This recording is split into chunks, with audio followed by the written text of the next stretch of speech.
একটা গাছের পাতা আজকে সবুজ, একটা সময় পর দেখবেন ওটা আস্তে আস্তে আস্তে আস্তে হলদেটে হবে, তারপর আস্তে আস্তে আস্তে আস্তে খয়েরি হবে, তারপর একটা সময় পুরো খয়েরি হয়ে যাবে।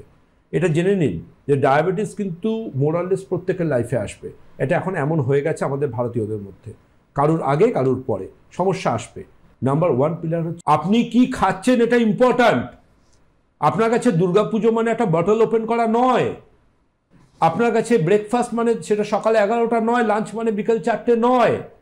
স্পাইসি খাবার ছাড়া চলবে না, ফ্রাইড খাবার ছাড়া চলবে না, এটা কিন্তু নয়। জীবনের জন্য খাওয়ার জন্য বেঁচে থাকা নয়, এটা বুঝতে হবে বাঙালিদের। রাত্রে রুটি ছাড়া পেট পরিষ্কার হয় না, এই কুসংস্কার থেকে বেরিয়ে আসতে হবে। অনেকে বলেন ভাত খেলে মোটা হয়ে যাচ্ছি, রুটি খাবো।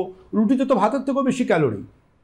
আপনাকে একটা মাথায় আনতে হবে যে আমি 1200 থেকে 1400 মধ্যে আমার ক্যালোরিটা রাখবো আমার নিজের ফিটনেস, আমার নিজের সুস্থতার জন্য। সুতরাং ডায়েট কিন্তু নাম্বার 1। নাম্বার 2 হচ্ছে আপনি যত ব্যস্তই থাকুন না কেন আপনার পৃথিবীতে, আমি লেস ইন্টারেস্টেড। আপনি যদি দাঁত মাজার সময় পান, আপনি যদি বাথরুম যাওয়ার সময় পান, আপনি যদি নামার সময় পান, আপনি যদি খাওয়ার সময় পান, আপনাকে এক্সারসাইজ করার সময় বার করতে হবে।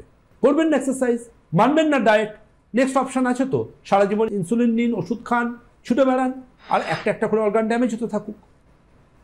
কি করবেন ভাবুন, চয়েস আপনার হাতে।